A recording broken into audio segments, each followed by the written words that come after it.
The night ward.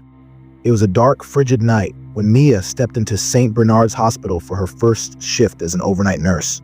The air inside was suffocating, a stale mix of antiseptic and despair. This wasn't her dream job. She had always pictured herself working in a lively children's hospital, not in this dreary, understaffed facility on the outskirts of town. But rent was due, and a paycheck was a paycheck. The corridors stretched endlessly, their fluorescent lights flickering, casting unsettling shadows that danced like ghosts on the cracked walls. Mia tried to shake off the unease gnawing at her. She reminded herself it was just a building, just concrete and tiles.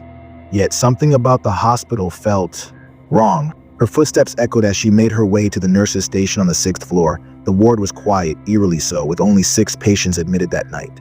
The other nurse on duty, Paula, greeted her with a weary smile. "Quiet night so far," Paula said, though her eyes darted toward the end of the hallway. "But keep an eye on room 609. Paula hesitated. "A woman named Mrs. Thatcher.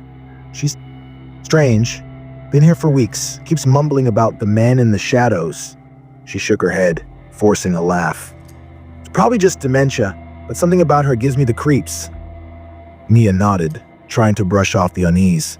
"Got it. Anything else?" "Nope," Paula said quickly, grabbing her bag. "You'll be fine. Call me if you need anything." And with that, Mia was alone. She pushed open the door and was immediately struck by the icy cold inside. The room was dimly lit by a single lamp, casting long shadows across the walls. Mrs. Thatcher sat upright in bed, her frail body trembling beneath the thin hospital blanket. Her eyes were wide, darting frantically around the room. "He's here," she whispered, her voice quivering. "The man in the shadows. He's watching." Mia tried to stay calm. "Mrs. Thatcher, there's no one here. It's just us." The old woman grabbed Mia's wrist with surprising strength. Her fingers felt like ice. "You don't understand. He hides where the light doesn't reach. He feeds on fear." A chill ran down Mia's spine. "It's okay," she said, gently prying the woman's fingers off her wrist. "You're safe here. Let me get you some water." As Mia turned to leave, she heard a faint whisper, a low, guttural sound that didn't come from Mrs. Thatcher. The rest of the night was a blur of anxiety. Every noise, every flicker of light made Mia jump. She couldn't shake the feeling that she was being watched. Around 4 a.m., she decided to take a break and went to the staff lounge for coffee. The warm liquid did little to calm her nerves. As she returned to her station, she noticed something strange. A trail of wet footprints leading from room 609 down the hallway. Her heart pounded in her chest as she followed the trail. They ended abruptly in front of the supply closet. The door was ajar, creaking softly as it swung back and forth. Mia swallowed hard, her hand trembling as she pushed it open. Inside, the air was stifling, thick with the smell of damp earth. Shelves lined with medical supplies cast eerie shadows on the walls. And then she saw it.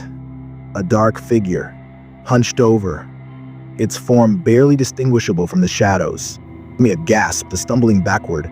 The figure turned its head toward her, and for a split second, she saw glowing red eyes. She slammed the door shut and ran back to the nurse's station, her breath coming in ragged gasps. Paula arrived at 7 a.m., finding Mia pale and shaking. "What happened?" Paula asked, concern etched on her face. "There's something in this hospital," Mia stammered. "I saw it." Paula's expression darkened. "You're not the first. This place, it has a history. Patients talk about seeing things, shadowy figures, voices. A few staff members even quit after night shifts." "Why didn't anyone warn me?" Mia demanded, anger and fear mixing in her voice. Paula sighed. "Because most people think it's just stories, the mind playing tricks in the dark." But Mia knew what she had seen, and as she clocked out and stepped into the morning sunlight, she couldn't shake the feeling that she hadn't left the darkness behind. That night, Mia couldn't sleep. Every creak of her apartment, every shadow on the wall sent her heart racing. She wanted to quit, to never set foot in that hospital again. But something pulled at her, a morbid curiosity, a need to know the truth. The following evening, she returned to St. Bernard's. She told herself it was just another shift, but deep down, she knew she was seeking answers. She needed to understand what she had seen. At midnight, she ventured back to room 619, Mrs. Thatcher was gone, transferred to another facility earlier that day, according to Paula. The room felt empty, lifeless. Mia stepped inside, her flashlight cutting through the darkness. "Show yourself," she whispered, her voice trembling. For a moment, there was nothing but silence. Then, the air grew heavy, oppressive. The shadows in the corners seemed to stretch and twist, reaching for her. A low growl echoed through the room and the figure emerged.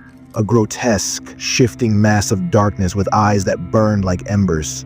Mia stumbled backward, her flashlight flickering. The creature loomed over her, its presence suffocating. She felt its cold breath on her skin, heard its voice in her mind, a cacophony of whispers and screams. "Fear," it hissed. "I feed on your fear." Summoning every ounce of courage, Mia raised her flashlight and aimed it at the creature. The beam of light struck its form, and it shrieked, a horrible, bone-chilling sound.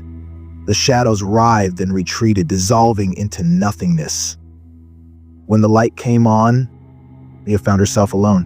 The room was empty, the air still, hospitable, but something inside her had changed. She no longer feared the shadows. She had faced the darkness and survived. But sometimes late at night, when the hospital was quiet and the lights flickered, she couldn't help but wonder, was it truly gone?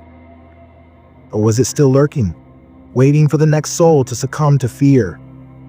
Mia's hands would tremble slightly as she gripped her pen or adjusted a patient's IV. The memories wouldn't leave. And the silence was never just silence anymore. She had stared into the abyss, and though she had survived, she knew it was still staring back. Thanks for watching. Please subscribe my channel for more videos.